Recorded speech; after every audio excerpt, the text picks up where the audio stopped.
Olá, muito boa tarde a você. Chegamos, seja bem-vinda, seja muito bem-vindo. Está no ar o Pauta Aberta desta terça-feira, dia 26 de setembro de 2023. Eu sou o Dilon Araújo, esse é seu Noticiário da Tarde aqui na TV Evangelizar. A você de todo o país, sempre ligado com a gente, muito obrigado pelo carinho da sua companhia. Vamos a partir de agora então com os nossos destaques do jornal de hoje. O IPCA 15, que é a prévia da inflação, em alta no mês de setembro. O avanço chegou a 0,35%, com o índice puxado para o alto, influenciado principalmente pelo aumento da gasolina, que passou dos 5% apenas neste nono mês do ano. Os números foram divulgados nesta terça-feira pelo IBGE. A inflação sobe, o poder aquisitivo da maior parte da população recua, resultado uma reação em cadeia na economia. E neste cenário, caiu a confiança da indústria. Números divulgados pela CNI neste comecinho de semana mostram que em 21 dos 29 setores da indústria avaliados, houve queda na atividade. É o retrato de mais cautela para os próximos 6 meses. O IBAMA anuncia licenciamentos que vão permitir a ampliação das operações de exploração de petróleo no país. Estão incluídas aí também as operações do pré-sal na fase 4. Os fortes ventos que vêm do sul, é isso mesmo, um novo ciclone começa a se formar na costa do Rio Grande do Sul. E amanhã a previsão indica ventos de 60 a 90 km por hora em áreas do Rio Grande do Sul e também em Santa Catarina. Vamos falar sobre as influências, sobre a ameaça deste forte calor na hora do plantio da soja. No Paraná, agricultores que já tinham iniciado o plantio sabem que terão prejuízos. A orientação para quem está na expectativa de começar a semeadura é de que espere os dias mais amenos para levar ao campo a safra 2023-2024. Também no Paraná, uma previsão para a próxima safra já indica: o estado ampliou a área para o plantio da soja e vai plantar menos milho. O recuo na produção deverá chegar a 16%. Do México vem uma das imagens curiosas do dia. Um urso ligeiro decidiu invadir um piquenique de uma família. Com todos paralisados diante da fera, ele não fez cerimônia não, comeu tudo. Apesar do pânico, graças a Deus, ninguém ficou ferido. Fique ligadinho com a gente, estamos ao vivo, 4h20 da tarde agora, o Pauta Aberta começou.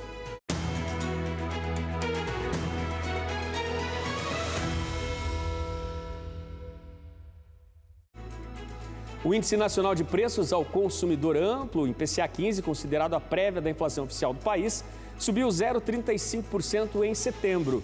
Os números foram divulgados hoje pelo IBGE. A prévia oficial da inflação, que é o IPCA 15, acumulou 5% na janela de 12 meses.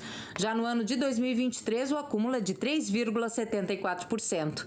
A gasolina voltou a ser a grande vilã da inflação brasileira, sendo o subitem com maior inflação no ano. A gasolina subiu 5,18% no mês. O grupo de transportes teve alta de 2,02%, maior alta entre os 9 grupos do IPCA 15. Dos 9 grupos medidos pelo IBGE, 6 registraram alta no mês de setembro. Além de transportes, o destaque de alta fica com habitação, com alta de 0,30%. Na ponta oposta, o grupo de alimentação e bebidas registra queda de 0,77% no mês. O IPCA 15 pega por completo o reajuste para cima dos preços da gasolina e do diesel, anunciado pela Petrobras no dia 15 de agosto. O litro da gasolina subiu 41 centavos e do diesel 78 centavos. Além da alta de 5,18% da gasolina, o diesel também teve alta expressiva de 17,93% no mês. O combustível tem papel importante na inflação de médio prazo, pois demanda reajustes de preços da cadeia logística de bens com alta dos fretes. O gás veicular teve uma discreta alta de 0,05%. Já o etanol teve queda de 1,41%. Assim, o subgrupo de combustíveis fechou o mês em alta de 4,85%. E com inflação em alta, ocorre uma reação em cadeia na economia do país. Uma pesquisa revela que a confiança da indústria recuou em 21 setores em todas as regiões do Brasil no mês de setembro. É o que mostra o Índice de Confiança do Empresário Industrial, que foi divulgado pela Confederação Nacional da Indústria. Dos 29 setores da indústria, 21 deles registraram queda na confiança no mês de setembro. Apenas 8 setores apontaram crescimento da confiança no país no mesmo período. O levantamento mostra que os setores de veículos automotores, serviços especializados para a construção, produtos de material plástico, móveis e produtos de metal passaram de um patamar de confiança em agosto para a falta de confiança em setembro. Por outro lado, a confiança aumentou nos setores de manutenção e reparação, máquinas e materiais elétricos, madeira, impressão e reprodução, máquinas e equipamentos, celulose e papel, couros e artefatos de couro e calçados. Especialistas explicam que, em agosto, a confiança da indústria reagiu de forma positiva ao índice da queda de juros, mas destacam ainda que os juros continuam elevados, com efeitos negativos sobre a atividade econômica e o crédito. A pesquisa revela ainda que a confiança da indústria recuou em todas as regiões do Brasil em setembro. A queda foi mais acentuada nas regiões centro-oeste, com queda de 2,9 pontos, no norte, com queda de 2,5 pontos e no nordeste, com queda de 2,2 pontos. Nas regiões sudeste e sul, os recuos foram de 1,3 e 1,2 ponto percentual.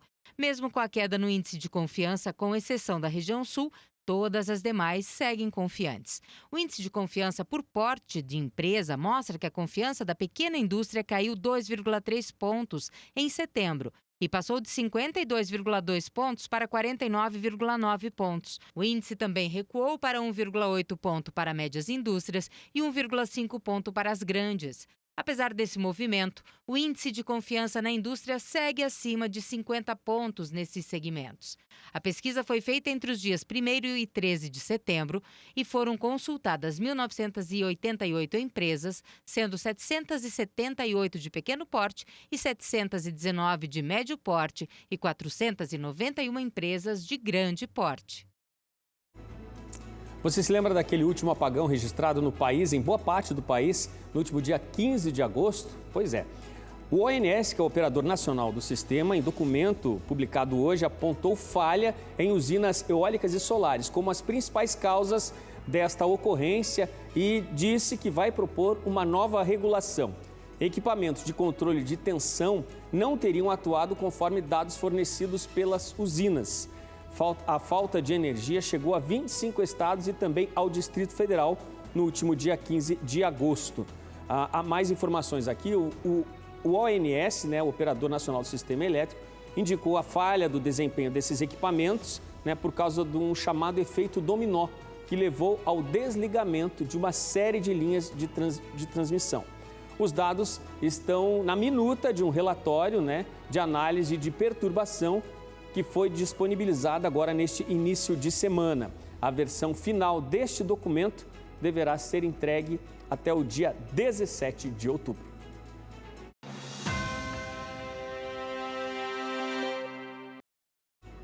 Clima instável no Rio Grande do Sul, que não terá trégua com a formação de um novo ciclone extratropical. Ele já está se formando na costa do Rio Grande do Sul e vai se deslocar até Santa Catarina. Estão em alerta esses dois estados e o calor continua no país. A meteorologista Josélia Pegorim comenta as condições do tempo em cada região brasileira para esta última semana do mês de setembro. Como é que fica o tempo no Brasil nesta última semana de setembro? A região sul ainda em alerta para mais chuva, especialmente Rio Grande do Sul e Santa Catarina. Porto Alegre, gente, está tendo o setembro mais chuvoso desde 1916. Tem um novo ciclone extratropical que vai se formar sobre o oceano, não vai passar no Rio Grande do Sul, mas vai ajudar a aumentar essas pancadas de chuva no sul do Brasil. Atenção, Paraná, também tem umas pancadas de chuva aí que podem ser fortes. Sudeste, centro-oeste, a parte do norte e do nordeste do Brasil ainda vão sentir muito calor. Ainda tem onda de calor nessa semana sobre o Brasil. Temperaturas acima dos 40 graus ainda podem ser observadas na parte oeste e norte de Minas, até no Rio de Janeiro. A cidade do Rio de Janeiro pode chegar nos 41, interior de São Paulo, norte e oeste de São Paulo, Mato Grosso do Sul, Mato Grosso, Goiás, temperaturas aí de 41, 42 graus. Cuiabá pode chegar nos 43. Capitais como a Goiânia, a Palmas, também Teresina, podem chegar aos 40 graus essa semana. Então é muito calor ainda. No Nordeste só tem algumas poucas pancadas de chuva pelo litoral. Agora, na região Sudeste, já tem umas pancadas de chuva na parte sul-leste de São Paulo e também no centro-sul do Rio de Janeiro, e até algumas áreas do sul de Minas, segunda e terça-feira. Mas áreas como, por exemplo, Espírito Santo, na maior parte de Minas Gerais, A gente só vai ter realmente assim, informação de mais pancadas de chuva no finalzão da semana, tá? Especialmente sexta-feira em diante, né? Também no centro-oeste é a mesma coisa. Por enquanto, é uma chuvinha aqui no extremo sul de Mato Grosso do Sul, mas aí a partir de quinta-feira, essas pancadas de chuva devem se espalhar pela região centro-oeste do país. E no norte do Brasil, expectativa também das pancadas de chuva em quase todos os estados, né, ao longo da semana, mas só no fim da semana é que realmente a gente volta com as pancadas de chuva sobre o Tocantins. Mas, independente dessa chuva, tem muito calor ainda.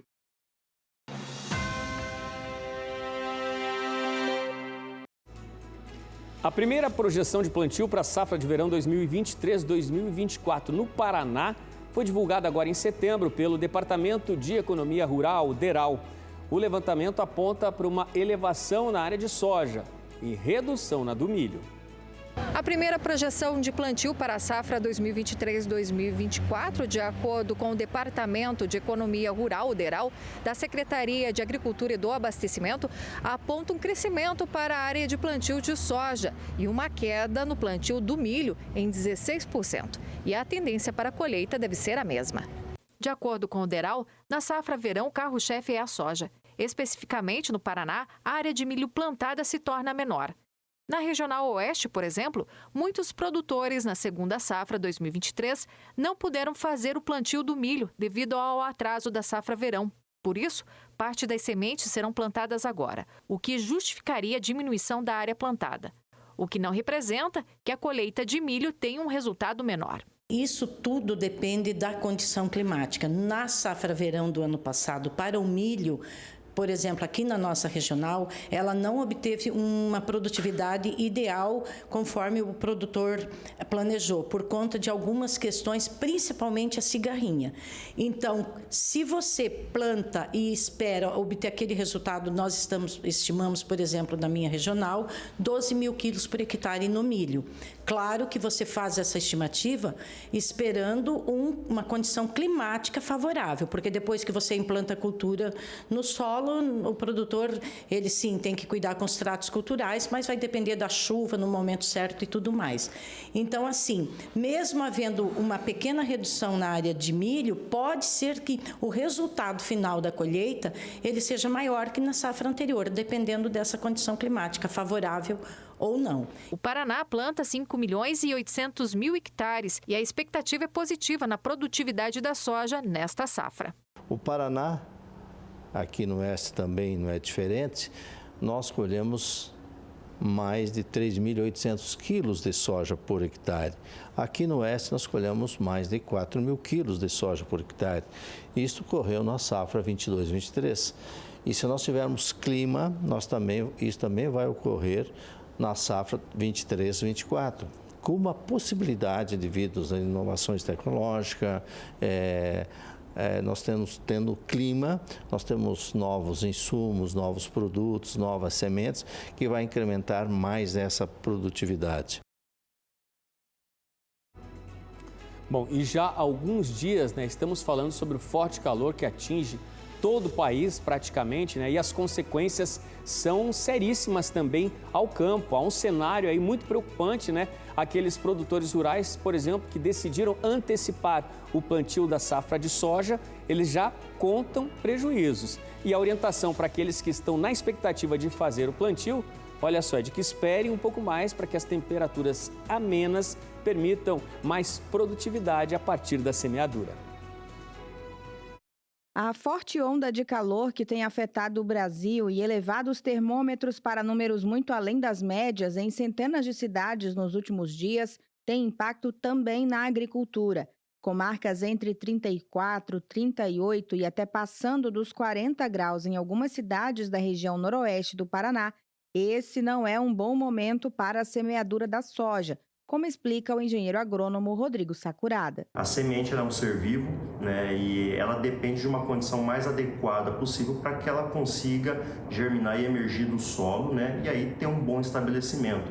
As altas temperaturas prejudicam bastante essa fase de germinação, né? Uma por conta da própria temperatura elevada, que reduz a qualidade da semente, a semente perde vigor e aí você tem um arranque inicial ruim. E com relação à inoculação, que a inoculação da soja é obrigatória, né? A soja depende do nutriente que é o nitrogênio e ele vem da inoculação, né, da fixação biológica do nitrogênio. O calor excessivo deve permanecer até o final de setembro e, por isso, o ideal é que aqueles que ainda não fizeram a semeadura esperem pelas primeiras chuvas de outubro. Para quem não plantou, o ideal é esperar passar esse pico de temperatura desses dias e fazer a semeadura.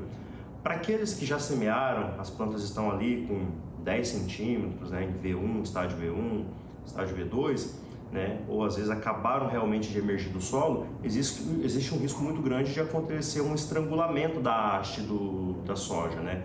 Mas previamente a gente espera e faz a semeadura depois do pico de temperatura. Depois de semeado, a gente tem que verificar, depois de alguns dias, quais foram os danos trazidos por esse calor. Bom, você acabou de ver aí, né, que estamos falando sobre o plantio para a safra 2023-2024. Para esta safra atual, que está terminando de ser colhida, 2022-2023, a expectativa no país é de uma superprodução, né? Recorde na produção de grãos, soja, milho e trigo. Essa superprodução vem lotando os armazéns, né, os silos, e prejudica o andamento da colheita em muitas propriedades. Com isso, a produção acaba ficando no campo, traz riscos de perdas aos produtores. Segundo a Companhia Nacional de Abastecimento, a Conab, para 2023, a estimativa é de mais de 320 milhões de toneladas, aumento de quase 20% em relação à safra do ano anterior. Essa super safra é muito bem-vinda, mas traz a necessidade de armazenamento dos grãos, ou seja, vai faltar lugar para estocar a safra recorde. Apesar dos esforços dos produtores para o momento da colheita, a capacidade de armazenamento enfrenta desafios. As cooperativas têm investido na ampliação na capacidade dos armazéns, já que os silos tradicionais não são capazes de comportar toda essa demanda de soja e de milho. Complicada a situação. Vamos para o intervalo, gente. No próximo bloco, a Austrália traz um alerta, né? O aquecimento global por lá também ameaça as futuras colheitas. E ainda as imagens impressionantes, olha aí, do urso que decidiu invadir um piquenique no México. Mãe e filho levaram um susto daqueles. Fique ligadinho com a gente, o intervalo é rápido. Voltamos já.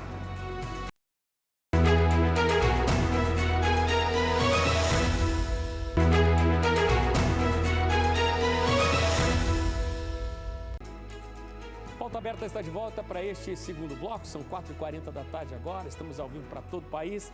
A você sempre ligadinho com a gente aqui na TV Evangelizar. Obrigado pela companhia.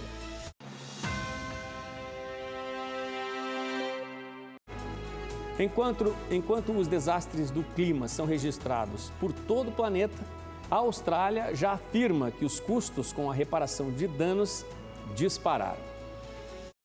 O governo da Austrália afirmou nesta terça-feira que o aquecimento do planeta ameaça as futuras colheitas, enquanto os gastos aumentam com os desastres provocados por tempestades, inundações e incêndios.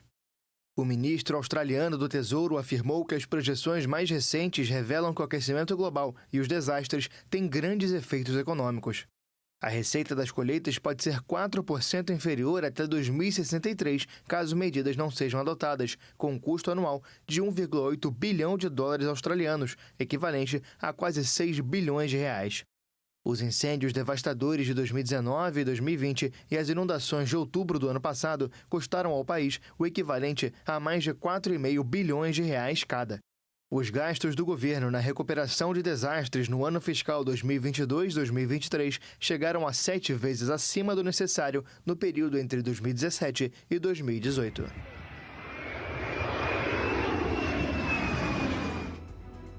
Agora olha só essa história. Uma bomba, acredite, dos tempos da Segunda Guerra Mundial foi detonada em Singapura.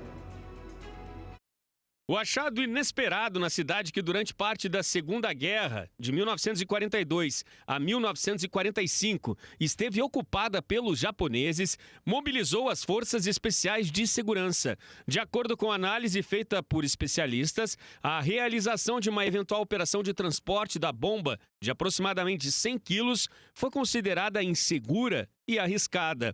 A bomba aérea foi levada então a um canteiro de obras para ser detonada. Aproximadamente 4.000 pessoas tiveram que deixar as casas e comércios de áreas próximas e deslocadas pelas equipes para locais mais seguros. Com tudo pronto, a bomba foi detonada.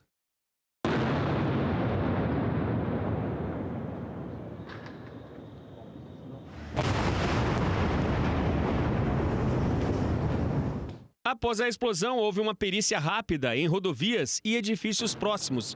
E os cidadãos rapidamente foram orientados a retornar para as casas, para os pontos de comércio onde trabalham. Aqui no Brasil, o IBAMA anunciou o licenciamento de 100 processos novos de exploração de petróleo, incluindo o início do pré-sal fase 4.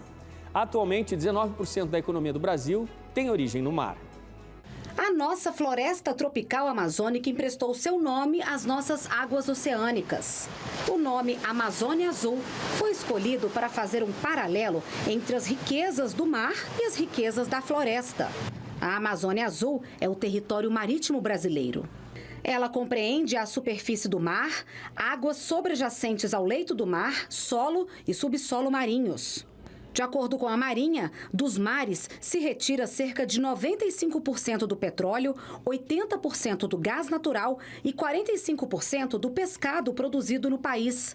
Pelas rotas marítimas, são escoados mais de 95% do comércio exterior brasileiro. Ainda segundo a Marinha, a Amazônia Azul é um conceito político-estratégico que contempla as vertentes econômica, científica, ambiental e de soberania. Para se ter uma ideia, 19% do PIB brasileiro tem origem no mar. Neste nosso Brasil, nós dependemos do mar. Esta é a inexorável razão pela qual nós aqui estamos. Se nós aqui estamos hoje sentados, trajando nossas roupas, usando nossos microfones, tenho toda certeza que tudo, ou 98% de tudo isso, passou no porão de um navio.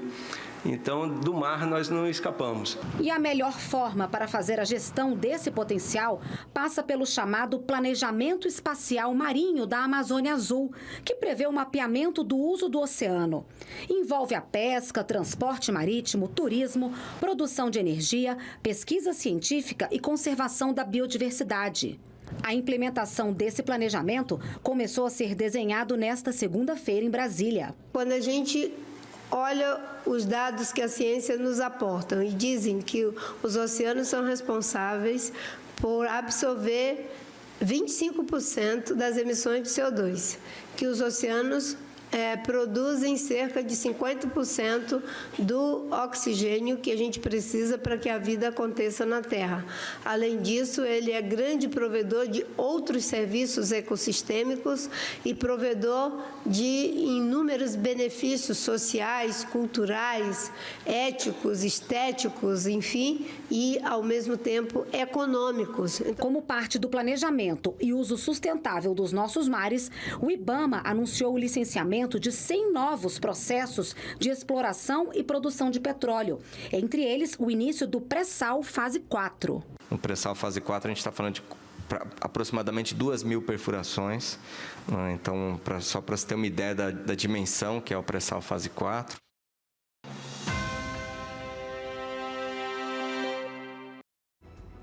Você já ouviu falar do projeto 13 Casas? Não? Então você vai conhecer agora a família vicentina que criou esse projeto. Uma campanha mundial celebra os 400 anos do carisma vicentino e cujo objetivo é construir casas e dar dignidade para quem não tem onde morar. Em meio aos desafios enfrentados por famílias em situação de vulnerabilidade social, um projeto surge como uma luz de esperança. O projeto 13 Casas da família Vicentina tem como intuito dar um teto para aqueles que mais precisam. Então, São Vicente de Paulo nasceu no século XVII, viveu no século XVII, e ele foi assim, hoje, né, ele é reconhecido no mundo inteiro pelo trabalho junto aos pobres, né? Então, nós somos seguidores de Jesus Cristo, a exemplo de São Vicente. O projeto foi inspirado nas 13 Casas de Vicente, que em 1643, quando Luís XIII, rei da França, atribuiu a São Vicente de Paula o equivalente a $1 milhão como doação para a missão de sua congregação. São Vicente escolheu usar o dinheiro para construir 13 pequenas casas. Hoje, o projeto está em todo o mundo ajudando famílias e conta com a colaboração de outros ramos da família vicentina e organizações parceiras. Na cidade de Rio Branco do Sul, na região metropolitana de Curitiba, muitas famílias já foram atendidas. A Thaís é uma delas. Ela e a filha de 4 anos moravam em uma casa que, quando chovia, molhava mais dentro do que fora. Hoje, a casa dela está assim, quase pronta. E a Thaís está contando os dias para morar na casa nova. Eu acredito que vai ser uma nova vida, né, para mim com a minha neném. Ela também está muito feliz pelo quartinho dela, que era o sonho dela ter o quarto. Eu não tive condições, né, de fazer um quarto antes para ela, e a irmã está colocando esse sonho dela realizado. Desde o início do projeto, 12 casas foram construídas e mais de 10 reformadas. E todos os projetos são pensados e construídos do jeitinho que o morador deseja. A gente busca uma moradia com qualidade para essas famílias, né? E uma condição de mudar de vida, né? Porque, na verdade, o projeto ele quer fazer com que as famílias tenham dignidade de moradia, tenham crescimento pessoal e, principalmente, a união da família. A iniciativa tem gerado um impacto profundo nas vidas das famílias beneficiadas. Ao proporcionar um lar seguro e confortável, o projeto não apenas aborda a questão da habitação, mas também promove a dignidade e a autoestima e a sensação de pertencimento das famílias à comunidade. Wesley e a esposa Marcelene também foram atendidos pelo projeto. Eles moravam em uma casa de 2 cômodos com 6 filhos. A situação, que segundo ele, era bastante complicada. Era 2 cômodos, sala, uma cozinha, um quarto e o banheiro. E era difícil para vocês ali com 6 filhos? Muito complicado, né? Muito apertado, todo mundo dormindo, todo mundo junto. Wesley é pedreiro e, por conta disso, o projeto doou todos os materiais para a construção e a mão de obra é por conta dele. Daqui um mês, a casa, que era de madeira com 2 cômodos, vai passar a ter sala, cozinha, 3 quartos, banheiro e lavanderia. A gente ficou muito alegre, né? Porque hoje em dia, para você tirar um certo valor para construir, não é muito fácil, né? E não pensem vocês que o projeto só constrói ou reforma casas. Todas são entregues mobiliadas e prontinhas para morar. E para quem faz parte do projeto, ver o sorriso e o sonho das famílias sendo realizado é o sentimento de dever cumprido. É muito emocionante, é indescritível assim, você estar acompanhando essas famílias, porque você conhece o antes e o depois. É fantástico, porque você consegue perceber a alegria de viver. Você consegue perceber que aquela família, ela está começando, renasce de volta, né?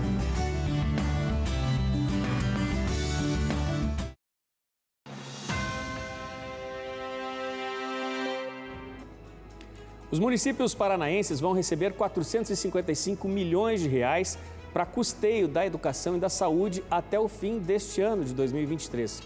O anúncio foi feito em um encontro de prefeitos, vice-prefeitos e secretários das 399 prefeituras do estado do Paraná. Esse encontro ocorreu no Palácio Iguaçu com o governador do estado, Carlos Massa Ratinho Júnior. Os repasses garantem o funcionamento de áreas essenciais para a população e ajudam na manutenção da saúde financeira das contas municipais. É uma forma encontrada pelo Estado para compensar parte da diminuição dos repasses do Fundo de Participação dos Municípios do Governo Federal, em decorrência da queda de arrecadação tributária. E nós estamos aqui fazendo um reforço no caixa desses municípios através de recursos de repasse do governo do estado para os 399 municípios. O presidente da Associação dos Municípios do Paraná, E prefeito de Santa Cecília do Pavão, Edmar dos Santos, representou os demais gestores municipais nas assinaturas que efetivaram a transparência de recursos. Para ele, os recursos estaduais vêm um momento oportuno para equalizar o orçamento das prefeituras e garantir a manutenção dos serviços básicos à população. O governo do estado comparece com recursos importantes e no qual os prefeitos municipais terão a oportunidade de fazer com que suas contas sejam equilibradas, garantindo assim políticas públicas e garante mais serviço, mais qualidade de vida a toda a população do Paraná.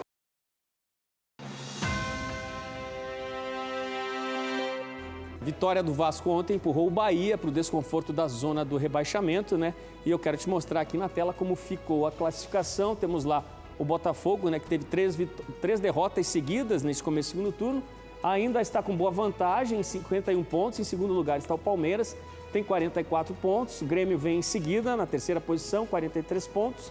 Bragantino em quarto lugar com 42 pontos. Aí vem um bolo de times, né, muito embolado aí essa parte de cima da tabela. Fluminense, Atlético Paranaense, Flamengo e Fortaleza.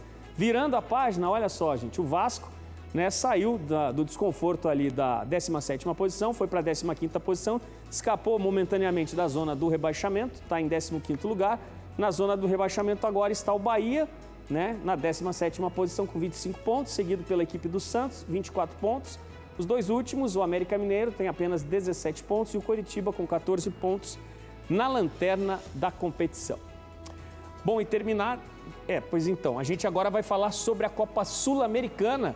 Essa noite tem jogo decisivo, é a primeira semifinal entre Corinthians e Fortaleza. Acompanhe aí.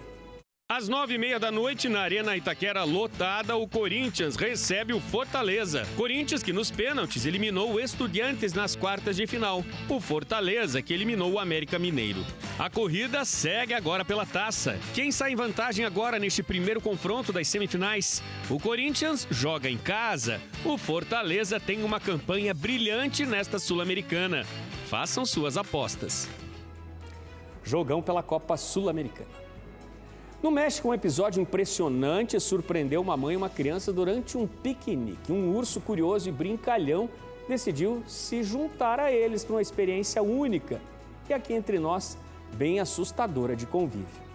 No vídeo, um urso aparece devorando a comida diante da mãe e da criança durante um piquenique no México. O que parecia ser um momento de tensão se revelou uma estratégia eficiente.